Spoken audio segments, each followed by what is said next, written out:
Hello, Embers. Welcome back to Ember Exchange. I'm Dylan. I'm Jill. I'm Heidi. And I'm Nick. Welcome to part 2 of our conversation on conspiracy theories. If you haven't already, please go check out the first brief episode where Jill and I discuss what conspiracy theories are and why we think that it's important for people in general, but also Christians to be aware of them and be able to reason through both the arguments for and against these sorts of things. The second part is going to be a lot less philosophical. Maybe it'll dip that way, but it's more about we've all brought a conspiracy theory to share, and we don't know ahead of time whether the person agrees with it or if they disagree with it, and they're going to present it, and then we get to tear it apart and see if it holds any water, or in the case of Heidi's, doesn't hold water. Dun, dun, dun. So we'll see. So thanks for being here, and let's stoke some conversation.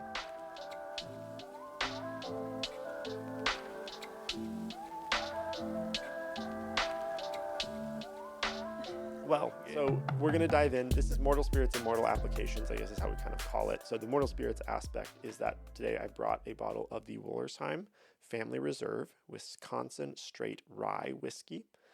So we've shared in the past that we are from Wisconsin. This is a distillery that I got to actually go to and pick up this bottle myself. I've always been a little bit skeptical of like local distillates, I think, just because Kentucky is kind of the like capital of the world when it comes to bourbon and rye and those sorts of things. And so anything that you can get from another place, it's going to be fine, but is it going to really stack up to the Kentucky whiskey? Right. That generally continues to be a good rule of thumb, I think. My one main exception is the J. Henry Distillery. They have some really, really good stuff that I even put over Kentucky whiskey sometimes. Wollersheim, though, I think falls. They're mostly a winery, so I think their wine is very good. Their whiskey is fine. Okay. I did pick up this bottle, though, because I got to taste it, and I thought that this is a cask strength rye, and it was pretty good, I would say. Their normal stuff, they're bottled in bond, and their whatever normal offerings are good if you want to mix it into something not particularly distinctive, but this one was good enough, their Family Reserve, that I picked up a bottle, and so that's what I'm sipping on this evening as we discuss. So from here, I don't know, who wants to go first? Maybe that's, does anybody have any like overarching comments that they want to preface our discussion with about conspiracy theories? Otherwise, I'll just pick somebody and we'll dive right in. Some of them are really dumb. I agree with that, yes. Yeah. And not only... Some of them actually deserve the, like insulting conspiracy theorists. Like, you're like, who came up with that? Seriously. But some of them you're like, Exactly. And what I think, and even within a conspiracy theory, there are valid things to think about. So like mine, I picked the Denver airport, which people are going to be like, the Denver airport, what even is that, right? There are certain aspects of it that I think are really interesting to think about and somewhat plausible. And then there's always people that take it that next step. So even if the main part is plausible, then they're like, and also the Denver airport's a portal to hell. And you're just like, okay, I don't think that we need to go that far. And it discredits any sort of legitimate questioning that you might have on the earlier, higher level stuff. exactly. It goes from just questioning something to being silly. Yes. Yes. The amount of conspiracy videos I've watched that had so much momentum were so convincing. And at the end they go, time travel and other dimensions. And I'm like, oh, man, okay, shoot, this was great until now. You had me for 20 of the 22 minutes. Sadly, sometimes they've had me for like an hour and a half, and I am down that rabbit hole. And most of them are that long. That's the other thing. Yes. So anyway, this is a good place to exercise discernment. What things are legitimately good things to question, and what things are so far out there that we are venturing into the territory of godless myths, things that we're not supposed to have anything to do with. Mm-hmm. Reasonable and healthy skepticism is okay. Yeah. Oh, yeah. And sometimes very healthy and health related. I don't think any of our stuff is health related, but there's plenty if you want to go down that rabbit hole. Yeah. I don't know. I teased Heidi's at the top at the little intro. Heidi, are you opposed to being the first person? I can be the first. And this episode is good because some of our Embers are going to be conspiracy theorists and know all of this. Yes. And then others are like, why would I need to know this? Yes, why do I even care? And so we're going to save you the hour and a half YouTube rabbit hole and just You're welcome. go through some real quick. So My conspiracy is that the Titanic never actually sank. Ooh. Yeah. Crazy. The Titanic, as many of you I'm sure know about, mostly from the movie, honestly. So I've never seen the Titanic movie. Oh, you should see that. I'm sorry to destroy your faith in me, but no, I've never seen the Titanic movie, but I'm familiar with it as a historical event. At least Yeah, what they told me. the Mm. love story is really what got me. But I you don't know, even know if that's like real though. That's That not- might be the yeah. fictional part. oh, it for sure is. Yeah. But that's why everybody knows it. But the unsinkable ship. Yes. Right. The unsinkable ship was a real thing, supposedly. And there was 3 ships, actually, that were built at the same time. So it was the Titanic, the Olympic, and the HMHS Britannic. So these 3 sister ships were allegedly supposed to be unsinkable. But the Titanic was the most extravagant of the 3. And so one of the sisters, the Olympic, actually went out to sea prior to the Titanic. And the Olympic ran into some problems and actually ended up in a large collision Mm. a couple of months before the Titanic. With an iceberg? No, Oh. with another ship. Oh, that's Yes. a bummer. So- It didn't sink though, so it worked in that case. And for those who aren't familiar with the Titanic, right, the unsinkable part comes because they had these compartments essentially that if there was a hole and it filled up with water, they could close it off and the whole ship would still float. They'd have to go get repairs, but it wasn't like you get one hole and the whole thing goes down. Exactly. And so that's exactly what happened with the Olympic, is that it was a pretty large collision. It partially filled up with water, but it didn't actually And it sink. survived. It survived. However, the company, the Royal Navy, actually blamed the Olympic for the incident that it was in. And so that means that the company that owns these 3 ships, which is called White Star Lines, and so they were in a bunch of financial trouble. Obviously, they had to fix their own ship and the other ship. And so allegedly, the Titanic is not the actual ship that sunk. Interesting. It was the Olympic. The Olympic and the Titanic were very, very similar from the outside. So the inside would just need some minor fixings and kind of upgrading so that people who had originally rode on the Olympic wouldn't know that they were on the same ship. Mm. So it is said that they swapped the ships so that they could get the insurance payout for the Titanic and save the company. Interesting. And it sunk because it actually was already damaged. Well, no. So the conspiracy part of it is that it was a planned sinking. So they intentionally ran it into the... Yes. Well, they either intentionally ran into the iceberg or there was no iceberg at all. Oh. Yes, because there was 706 survivors out of the original 2,240 passengers, and many of those survivors ended up writing their stories, and they all talk about an explosion, but they don't mention an iceberg. Oh. So, did they really hit an Just iceberg? out in the middle of the ocean. Who's going to be able to know? Exactly. Who would know? Except And the sharks. The shark, right? The sharks would really be talking. But someone might have known that this was going to happen, and that would be J.P. Morgan. Uh-huh. So you might recognize... Who owned the White Star Line, from my understanding? Yes, he owned it, or he heavily financed it. So... As in J.P. Morgan Chase. Correct. Right. So he had a lot of money, and obviously a big chunk of this company, White Star Lines. So he was originally supposed to board, him and some of the other people from White Star Lines were supposed to board the Titanic on her maiden voyage, but he conveniently fell ill and was not able to go on the ship. So that is what makes a lot of people think that he knew about this, he planned it, and he did it for his own good. Interesting. Mm-hmm. The motivation then, of course, being, as you said, this insurance payout. And supposedly, the sinking of the Titanic would give a larger insurance payout than sinking of the Olympic because the Titanic was the fancier ship. Yes, the Titanic was the fancier ship. Obviously, it was brand new. And if you think about it, you swap the two ships, then you keep the new ship, and you don't have to pay for all of the repairs on the Olympic, because the Olympic's at the bottom of the ocean. Got it. So, if this were true, then presumably, do we know what happened to the Olympic? Or what the alleged Olympic? Yeah, I didn't see much about that, but what I assume happened and what a lot of people think happened is that they were at the same port.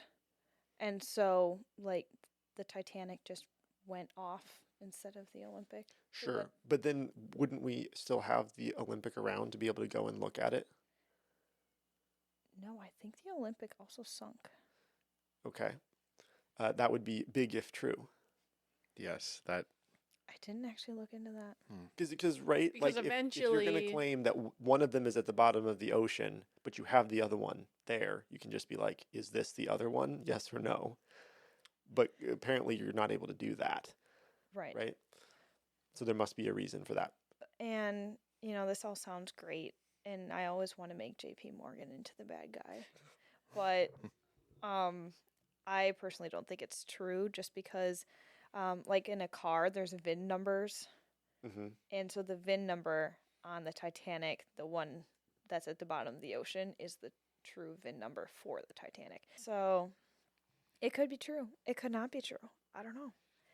The fact that JP Morgan did not board the ship, though, is a smoking gun. That is. There are other conspiracies where that it turns out to be, and the insurance claim sort of aspect of it turns out to be really important.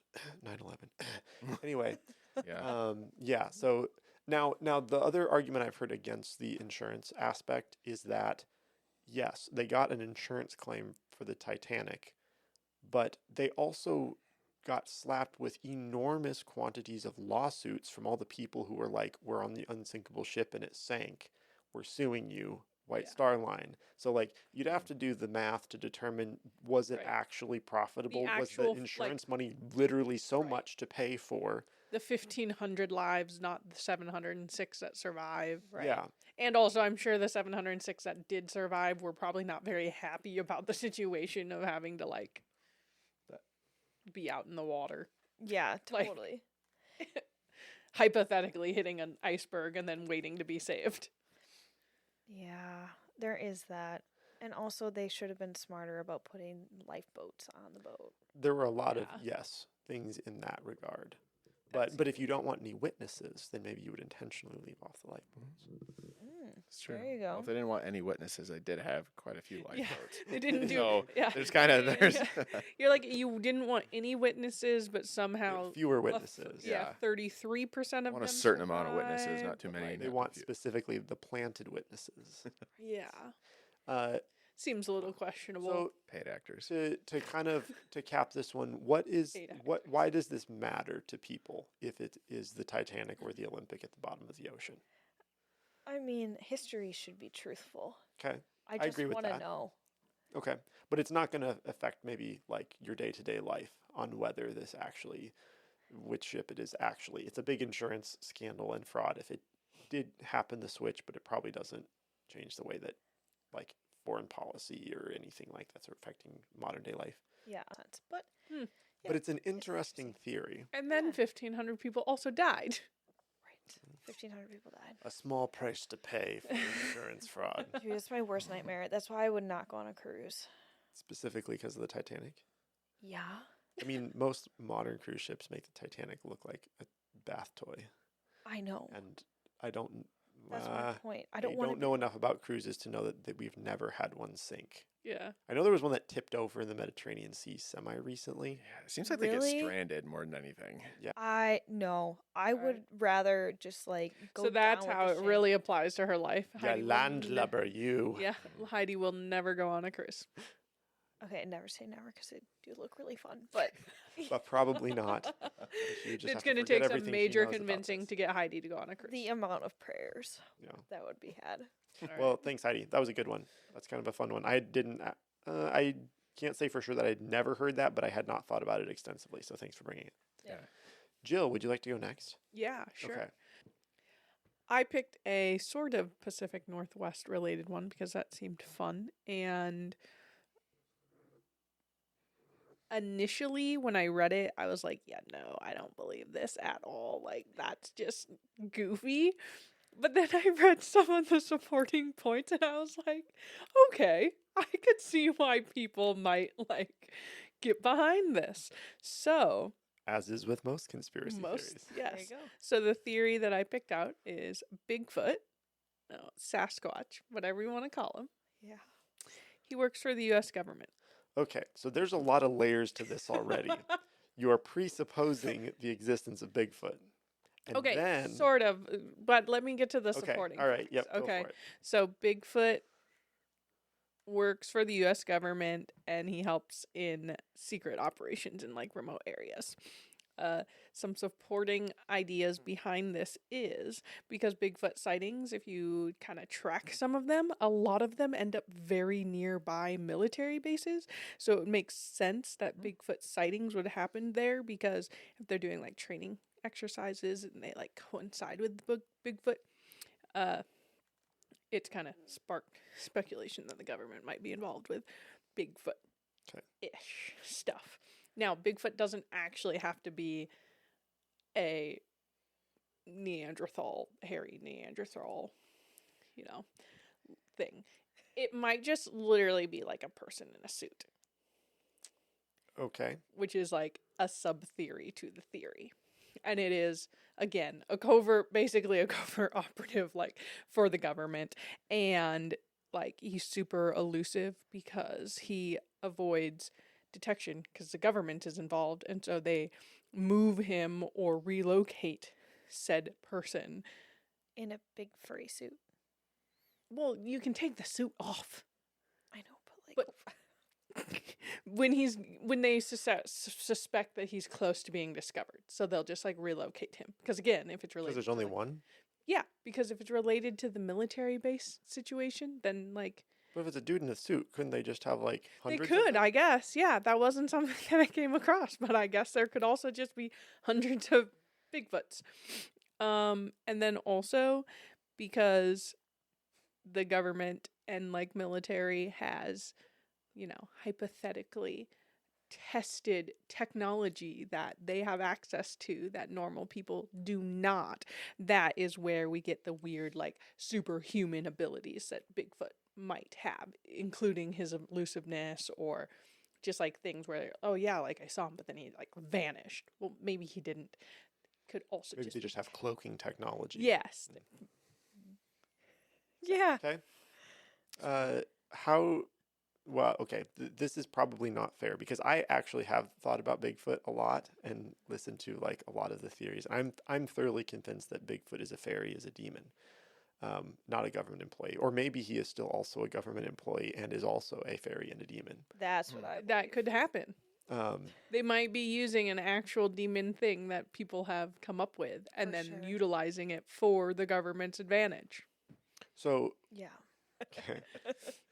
That's a deep one, though. So that's, Yeah, and so that is actually a different take. I would say that's a different take because a lot of people argue the argument comes down to, is Bigfoot supernatural or natural? Is it just some sort of like real, ape-like creature that we just can't find because it's more advanced than other ape-like creatures? There's not very many of them. They're good at hiding themselves. It's natural. Or is it supernatural? It's got the ability to step through portals. It's a descendant of the Nephilim, so it's got things like that aspect to it. But you present an interesting third case where if Bigfoot does in fact exist, it is a guy in a suit, but it's a government psyop. So Bigfoot is a man in the suit, because that's usually the argument, like, oh, Bigfoot isn't real, it's just a man in a suit. Well, there's still a conspiracy there. There's always a conspiracy if you try hard enough. And it's not just a man in a suit, it's a government man in a suit. Yeah. Cool. Yeah, okay. I feel like it's one of those things the government uses just to distract us. Like if one day there's nothing in the news. Bigfoot shows up. Yeah. Yeah. They're like, we're bored. Bigfoot. And then they clearly have access to Bigfoot to prove the sightings. Yeah. Watch it happen in the next 10 years. Yeah. So even if in both cases you'd still argue that Bigfoot is a supernatural demon However, the government is utilizing that to then kind of their advantage. There you go. They're like, we don't know if Bigfoot is really a thing, but people seem convinced of it, so let's use it to our advantage. My final theory is that Bigfoot is a fairy, is a demon, but because the demons always take the most deceptive track, so also aliens are demons, but they present themselves in a way that is most likely to deceive. So the reason that demons present themselves as aliens in the modern era is because we worship technology. And so what better way to present yourself and get yourself worshipped than as a being of superior technology? Perhaps Bigfoot is a fairy, is a demon.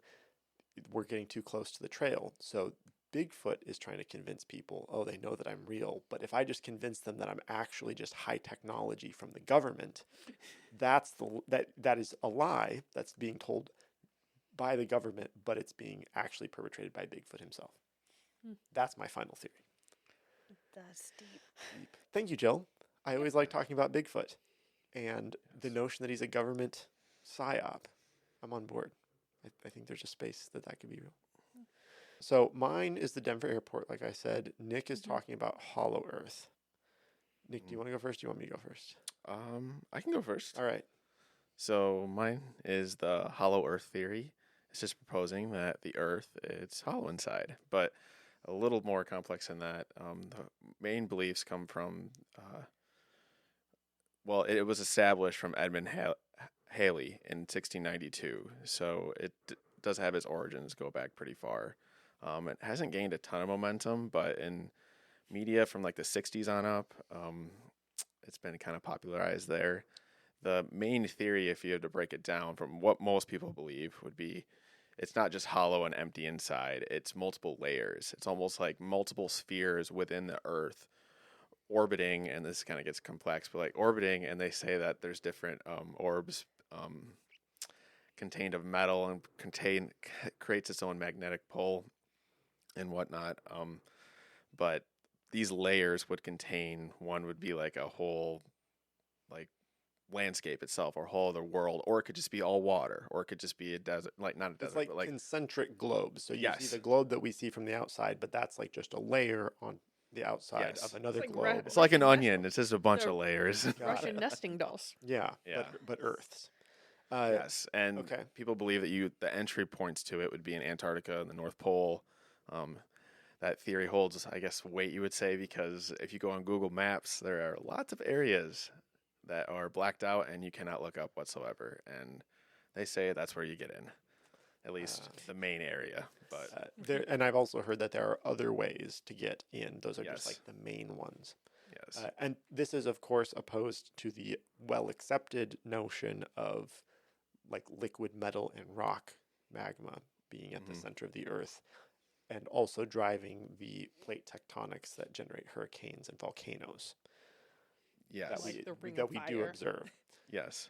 So, Um, what sort of evidence for this being the case do they present, other than it just like, yeah, the Earth is hollow on the inside? So when What supports that? when it comes to evidence, there's really like no evidence, but a couple authors, theologians that I like do hold on to it loosely. J.R.R.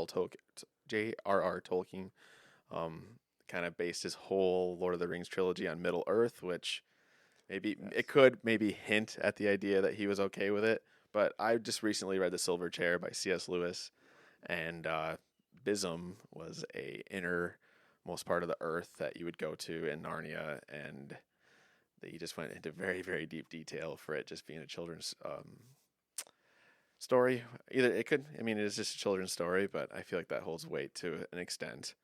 But Okay. I thought there was no evidence whatsoever, but I did find something that was really interesting. In 2022, in China, I cannot pronounce where this was found, dude. I'm just not going to, but you can look it up yourself. It was in Xuanen County in central China's Hebei province. Anyways, the sinkhole was 630 feet deep, and they found a whole forest within it. Wow. So that was very, very neat. Okay.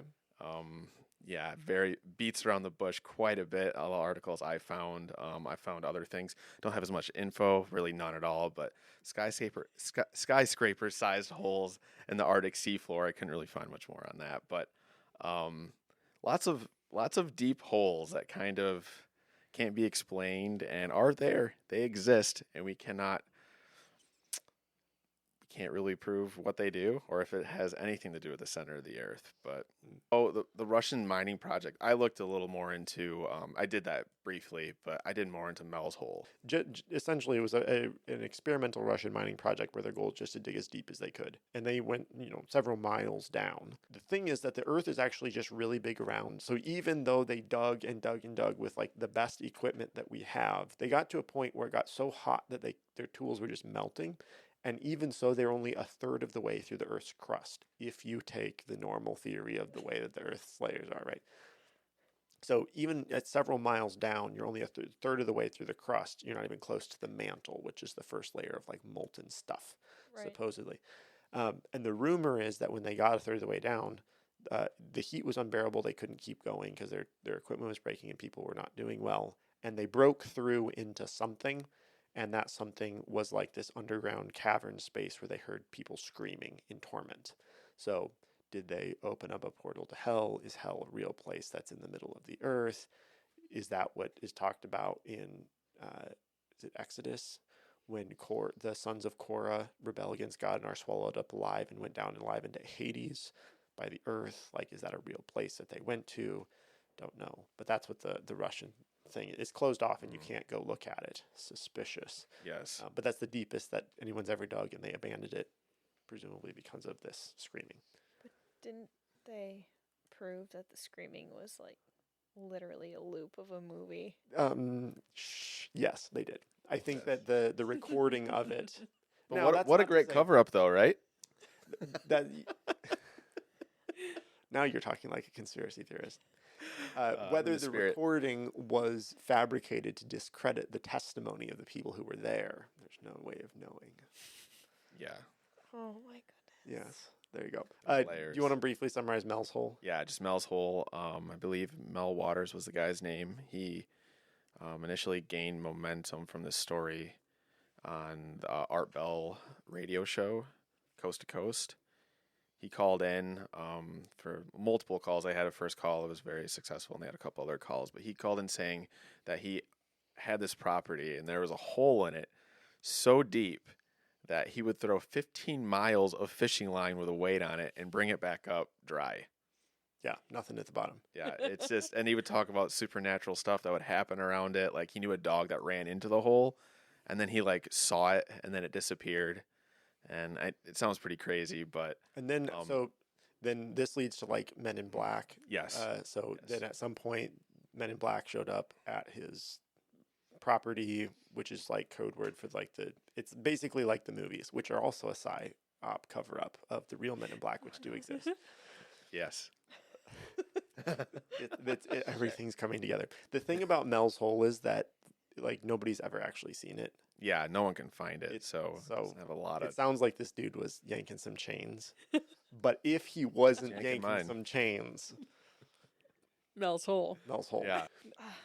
I would believe it if he put like a fish or something at the bottom and he put it 15 miles down and then like it came back bitten off or something.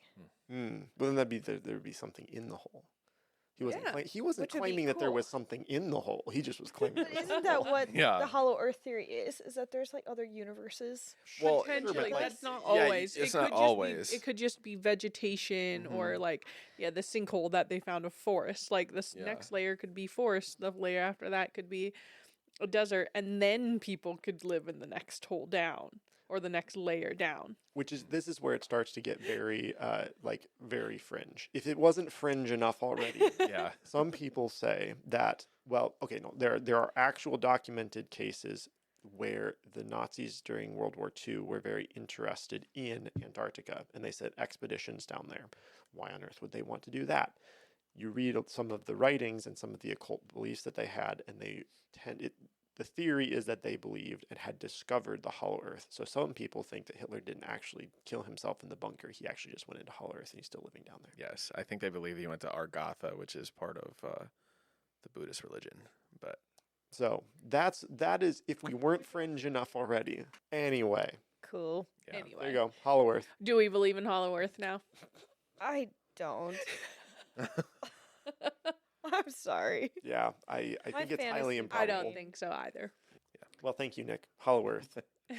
Earth. Mel's Hole is really interesting too. If you It just is. want to at the very least, the dude was a very good storyteller, and so that's some of these things, right? Is like yeah, who can tell a really intriguing and compelling story, and Mel did a good job, I thought. yeah. I'm going to wrap us up talking about the Denver airport. Great. Raise your hand if you had heard that there's a conspiracy involving the Denver airport before this. I know Nick has. You had? Well, the Illuminati. Okay. Jill, I don't think you would. No, I heard Okay. I had some various things that they were weird, but So, Yeah. so the one sentence summary of this conspiracy theory is that there's a secret organization whose identity is up for debate, who has private bunkers that are built in the abandoned tunnels underneath the Denver airport.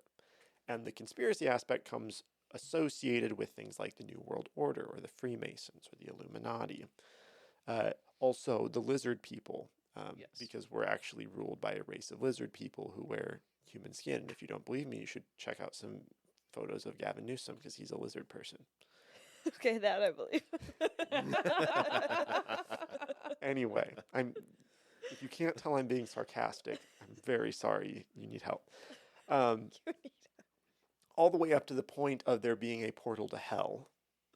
Maybe Mel's hole is under the Denver airport, or another hole, Or and someone they else's covered hole. it up. Someone else's hole. Anyway, so why would you even think that the Denver airport has anything weird going on? Well, first off, it is the second largest airport in the world. It covers over 52 square miles, which is huge for an airport, right? And it's in the middle of the United States. It's not like on a coast. It's kind of far away from like other countries. It is an international airport, but it's like kind of smack dab in the middle. It's a weird place to put the second biggest airport in the world and have it cover just this massive area, okay?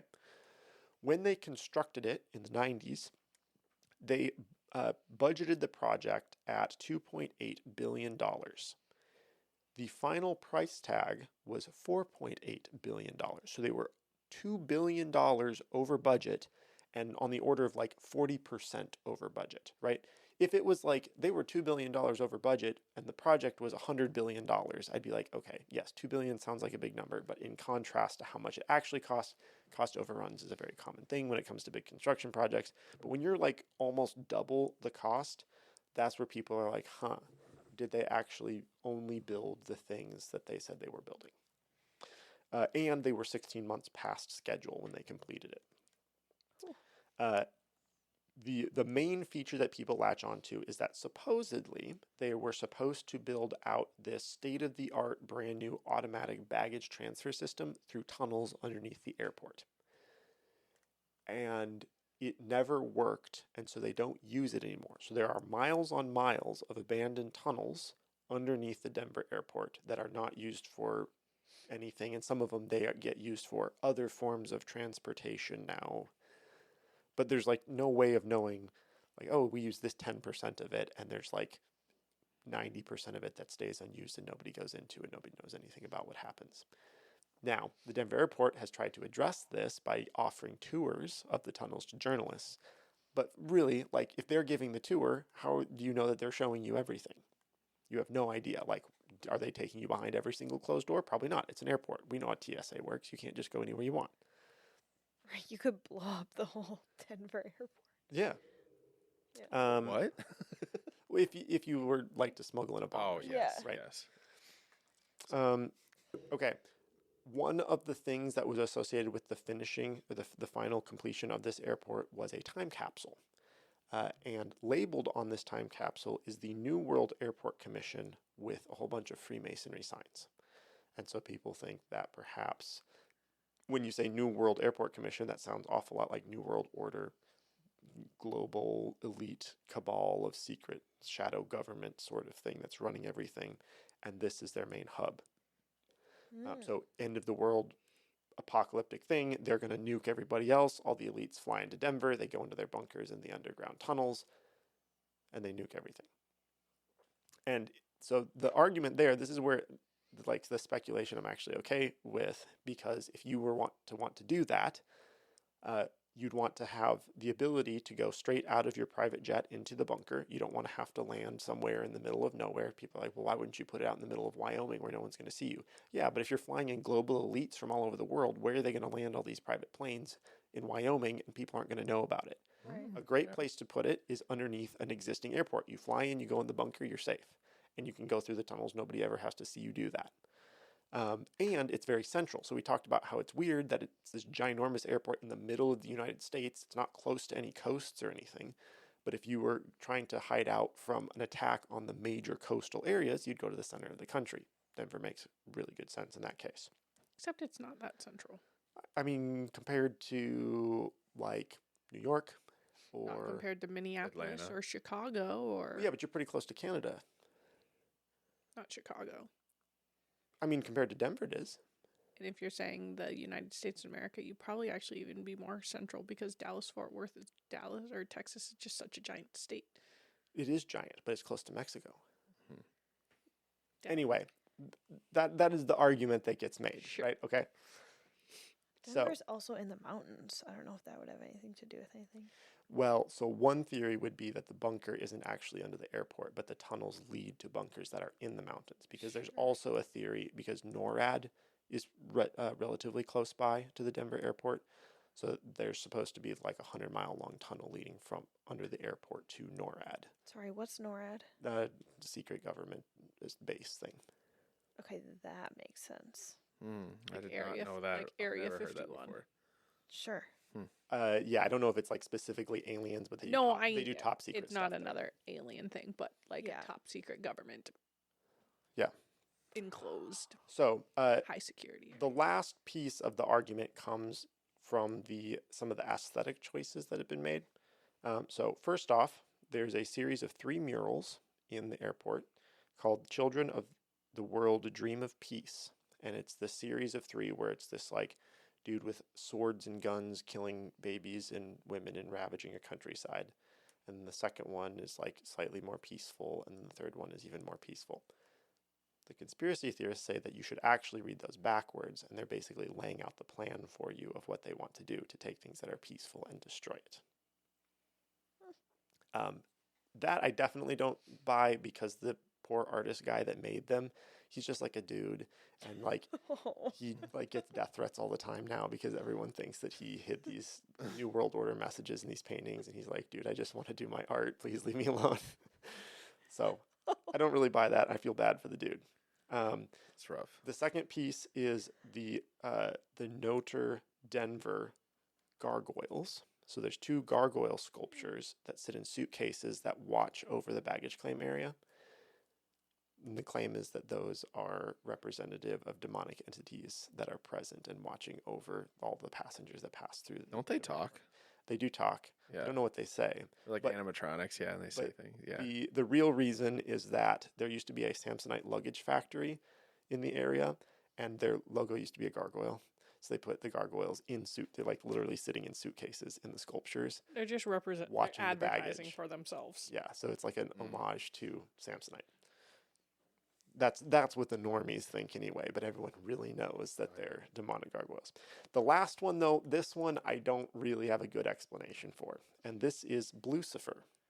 Blucifer is a blue horse sculpture of a wild Mustang with glowing red eyes. Oh yeah, the glowing red eyes guy.